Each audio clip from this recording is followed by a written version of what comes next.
Let us welcome to the show, friend of the show, Clint Smith. Kia ora, sir. G'day, lads. How's it going? Well, it's going pretty good here. It feels a bit weird. It's actually not too bad. Not looking up and seeing myself. I'm not unhappy about this. This might be a new thing. Pulsating orb tonight. Whoa.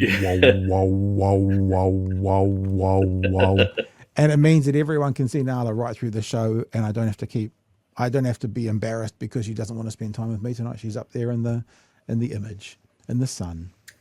Yeah. Right, Clint, we want to talk budget, but we also want to talk about what went on in the House today. Fascinating call. Some are surprised. Some are saying actually a pretty good political move by the National Party.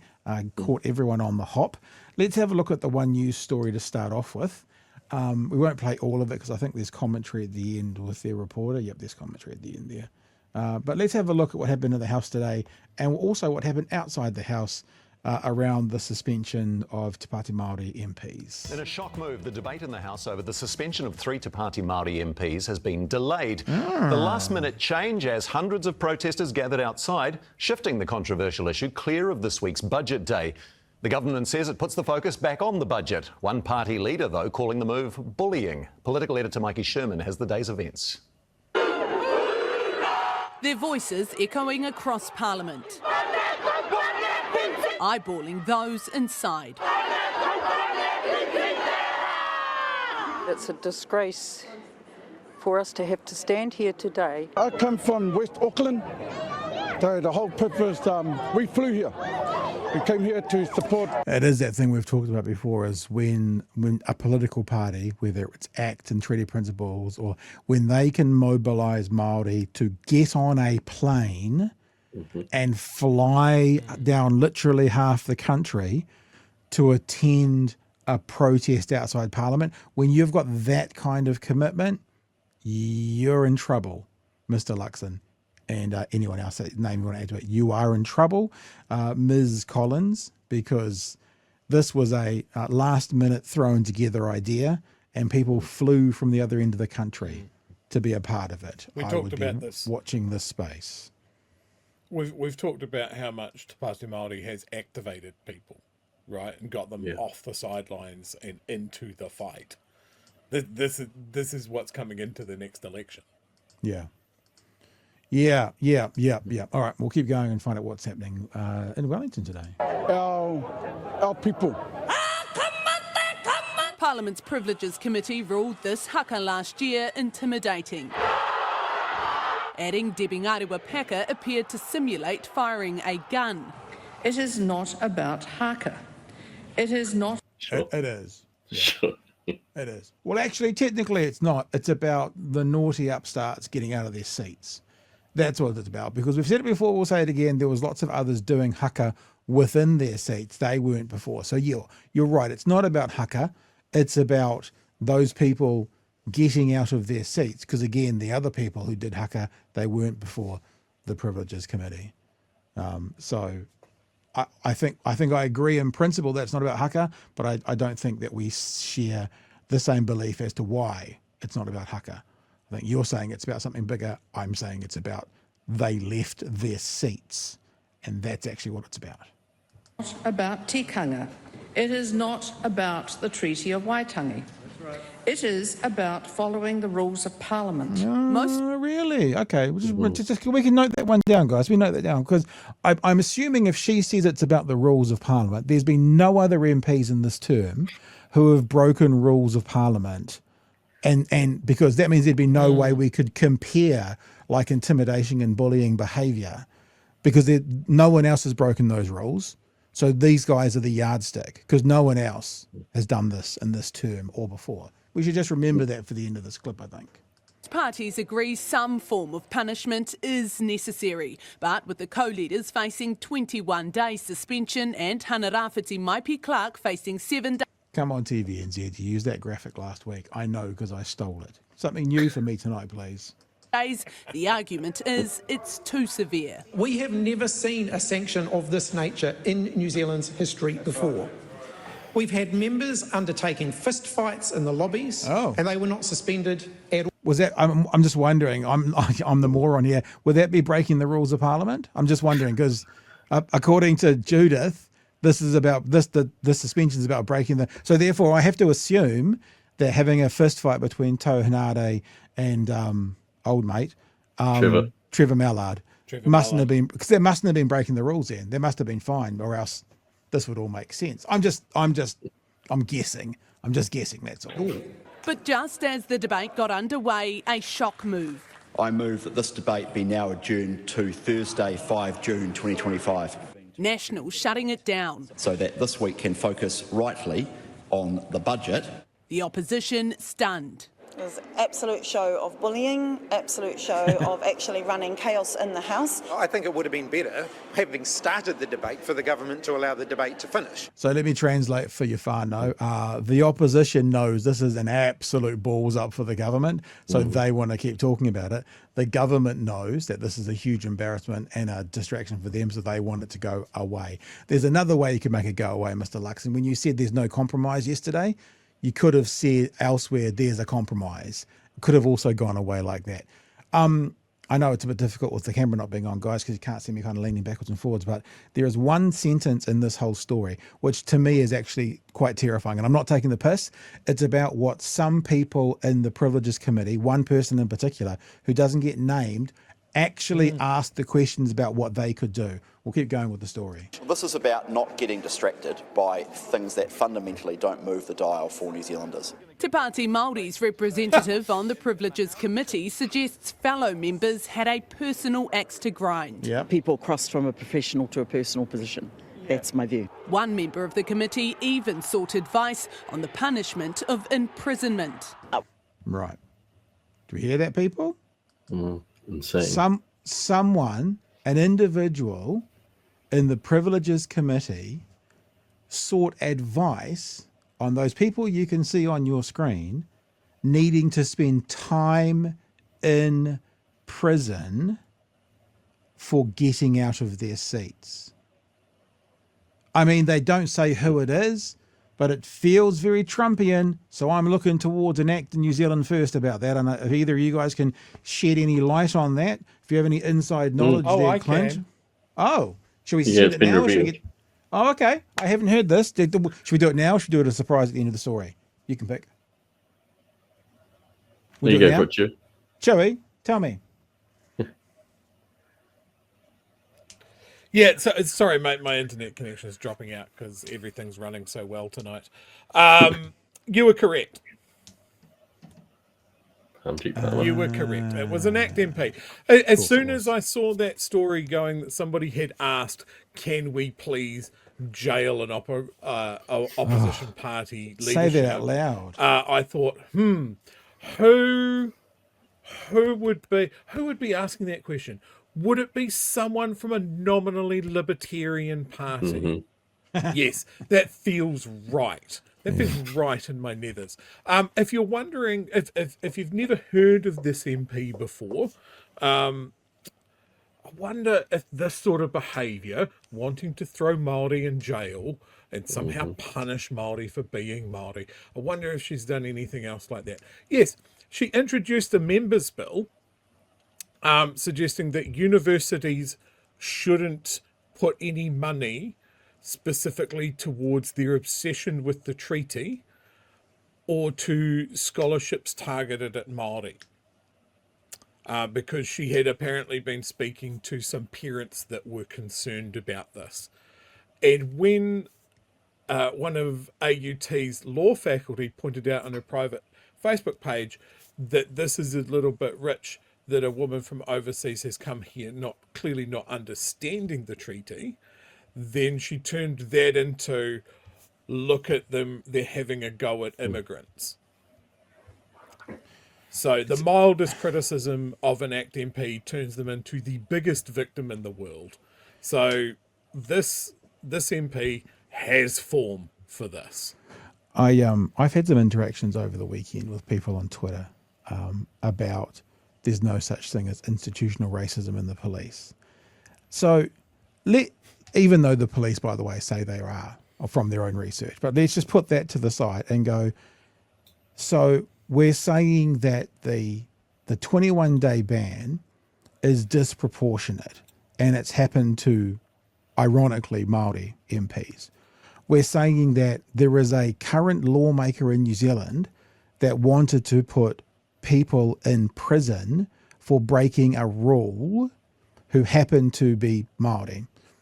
I just don't quite see how anyone in this day and age, and then let's look at the crime stats, and then let's look at the conviction stats, and then let's look at all the negative stats in New Zealand and see how Māori are at the bottom of them. I honestly don't know how people can't look at it today. That MP, I don't know anything about them, but Chewie, you said they're a migrant to the country, has been educated by a sector that her response to Māori like that would be okay, and she's part of the ACT Party. I think that kind of says it all. I just don't see how anybody in this day and age can look at the disproportionate negative responses, reactions, convictions, conclusions made to and against Māori and not see institutional racism left, right and centre, and not see dishonouring the treaty left, right and centre, and not see we don't want to see you guys get off the bottom rung, even though there is a two-party agreement that says we're all the same, the two parties, the Māori and the non-Māori. It's just, I feel like that one sentence from the story, which we'll go back to in a sec, but that one sentence, sought advice on imprisonment, that should be a 1 hour story on One News. And the opening sentence should be, what the fuck are we looking at here? Clint? Yeah, it's insane, right? Like a government MP seeking to find out how to imprison an opposition MP because they got out of their seats, apparently. And we know what it is, actually. It's being an MP while being Māori is the crime, actually. Yeah. You know? They were, of course, that situation demanded a hugger, like that's Māori culture. And for her to turn around and say, I want you in prison, I think you should be in prison for that, it's insane. So is 21 days suspension. Yeah. Not by consensus. Most of the time when the Privileges Committee makes rulings, because it is about the behaviour of MPs across the House, it is usually because that behaviour has been grossly inappropriate, usually to the extent that the MP themselves recognises that and pulls back from it. Like Julianne, when she, Julianne Genter went across the chamber and leaned over Mark Ducey and said, look, I don't think what you're doing is not backed by the evidence, and got in his face, and that broke the rules. She was contrite about it. No punishment at all, right? Yeah, but also it's important to remind people not just no punishment.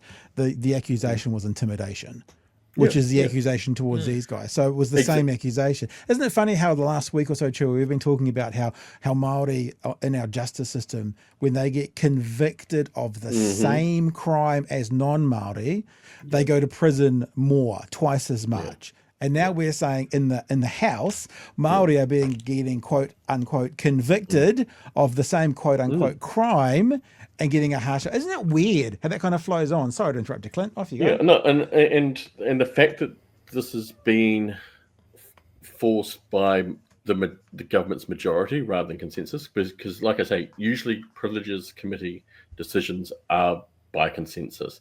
Usually, if that MP, usually their own party would say, look, there's a fair cop here, the whatever it is, 1 day suspension, maybe be named in the House, which is, these are reasonably low level things.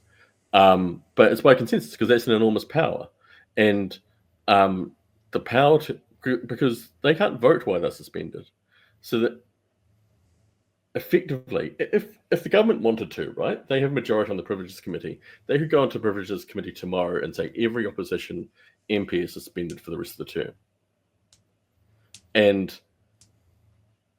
the problem is, now that they're saying we are going to use our government majority power to suspend some opposition MPs for an outrageous amount of time, we are moving towards that kind of abuse of power.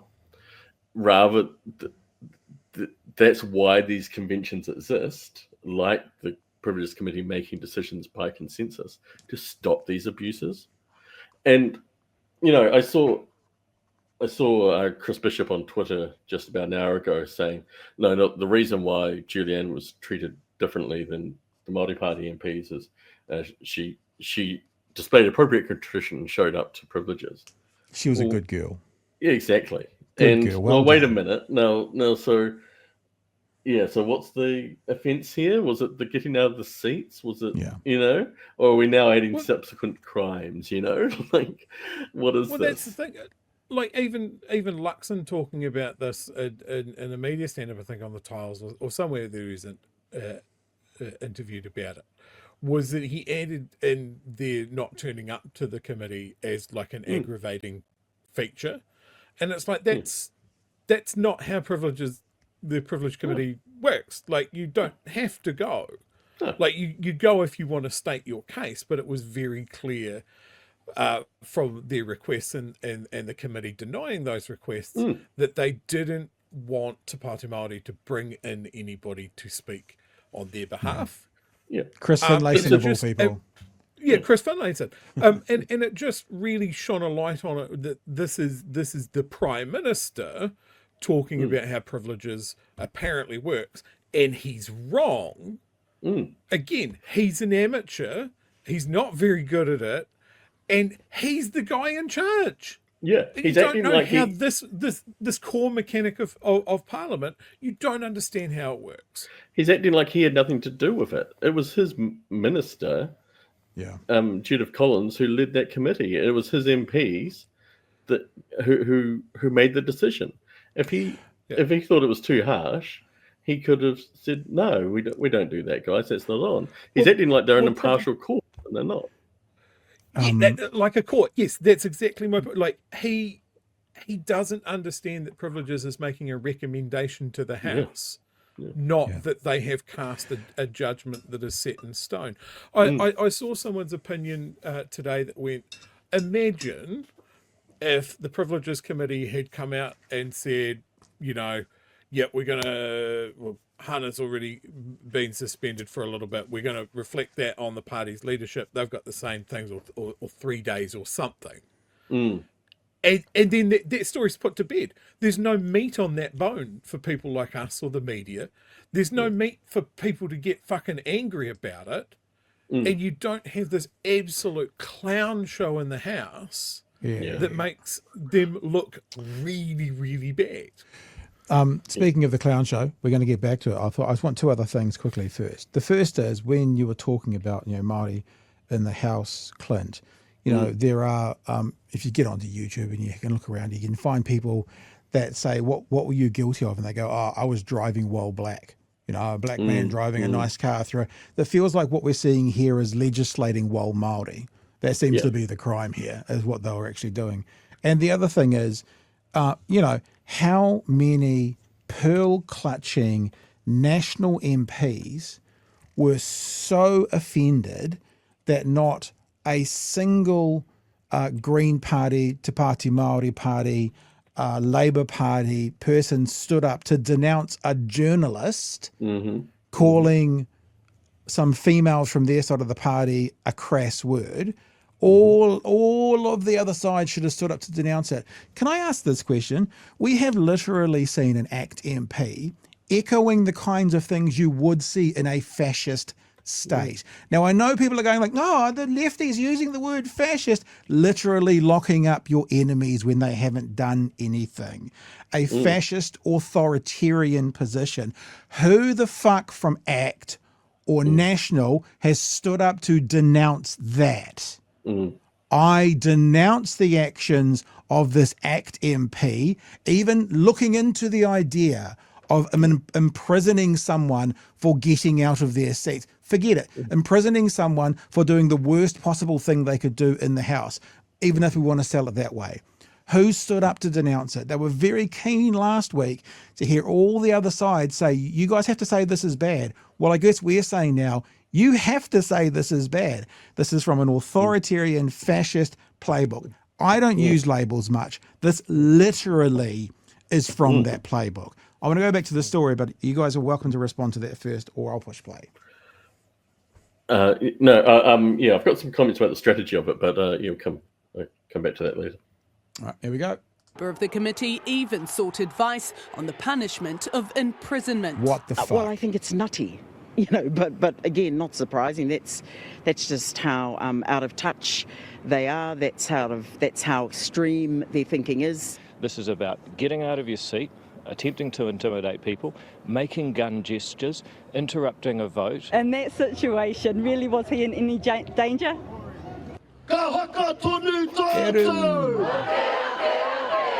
While the debate may have been cut short inside Parliament, out here the people's voices have been heard, and some of them are promising they'll be back. Yeah, most definitely, for the people, for us. They're attacking the reo, they're attacking a whole lot of Māori rights.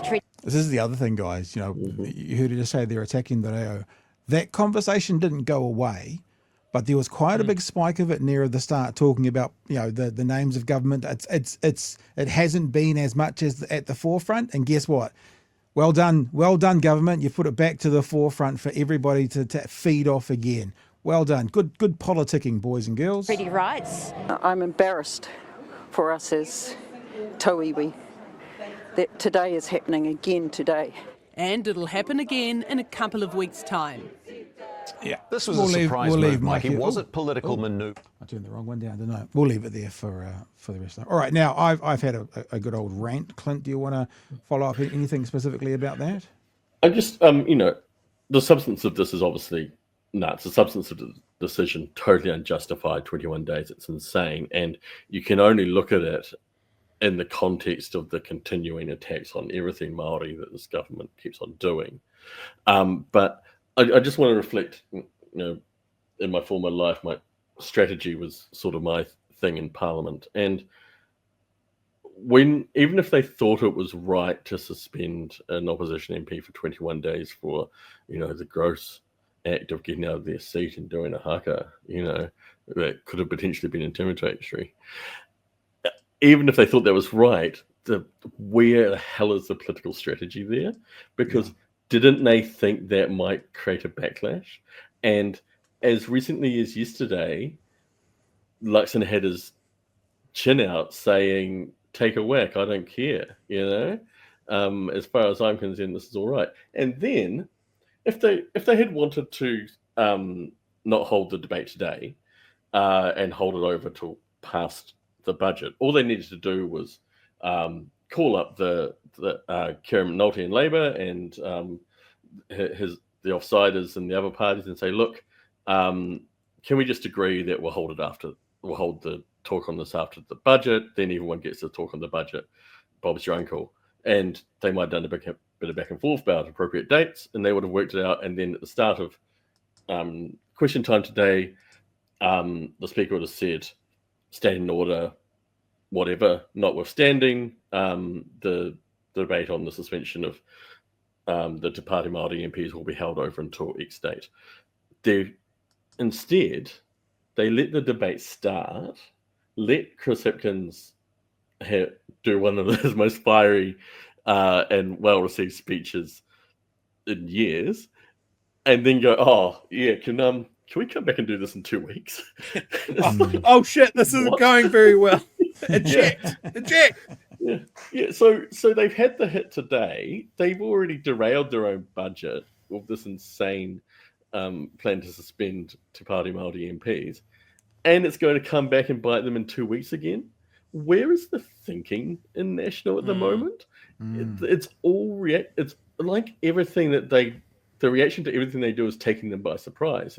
And I think we'll have a chat about pay equity later on, maybe, but that's another one. Where is the strategy here? Where is if we do this, the other guys are going to do that, and that will be a bad outcome. So let's not go down that path. It's just There you go. It blows my There's mind. National. There's National. Yeah. How did they get themselves into that position? And then they're on Twitter, trying to angrily post hoc justify it all. And it's like, mate, you could have just not tried to racistly expel Te Pati Māori MPs. You could have realised earlier that you didn't want to do that in budget week. These are all in their control, and they just had to look, 2 steps ahead, and they don't seem to be capable of it at the moment. Chewie. Again, from a strategy point of view, I think if these guys, if the committee had just held their shit together, and not be circling around going, do we suspend them for an unprecedented amount of time that is definitely going to stand out and give people something to focus on. One of you guys is wanting to chuck them a Parema. I'm sure if we let this go on long enough, we'll be talking about hanging them on a public gallows in the forecourt. And just went, hey, 2 and 3 day suspensions. Hunter's already been suspended, so we don't need to worry about that. It would have been done. There would have been nothing that people could there would have been grumblings, but it would have been seen in the framework of other suspensions that have been handed down for other things. Instead, they made it stand out. They did it in bold. It's And insane. there's just no other way that you can look at it that it's like, the points that I was making, what a perfect example of Māori being punished far harsher for the same crimes as white people. It's in the house now. You can't have a better example. Yeah. And At the all point Te Pati Māori need to do is stand back and go, see? This is what we're talking about. At the point when Labour wouldn't agree with them, that should have been the point when they said, actually, we've got this wrong. Both morally and in terms of precedent and in terms of the politics. But they just seem to keep on running into brick walls voluntarily at the moment. And I don't quite know what's up with that. Why? I can forgive some pretty questionable decisions from junior members in the House and that sort of thing, of people that haven't been. Judith Collins was leading this ship. Did she not have any sort of concept that, oh shit, this is a bad way to go? Surely she should have had some more moderate voices. She should have been the more moderate voice in the room. Yeah, and if Judith Collins was in charge and you were her prime minister, you would be watching that decision like a hawk. You'd be saying, I want to know what you plan to do before you go and do it. Because she's been a leader of the National Party and it didn't go well. So you can't give her too much rope. But it seems, and we see this all the time, that Luxon is just checked out, right? Whatever his ministers, whatever the leader of the Privileges Committee is doing, he doesn't seem to know, he doesn't seem to care. Just happens, and then boom, it blows up in his face, and he's like, oh. Yeah. We want to go and talk about the budget quickly, but before we do that, we just have to remind people the reason Luxon does do that, Clint. I've got big people doing big jobs and big portfolios. Yeah, that's why, because you've got big people doing big jobs. Big jobs. Big jobs. But even ACT has got some good support amongst their MPs. Mr. Speaker, I'm a strong woman and I can speak for myself. So amongst them all, they're doing great.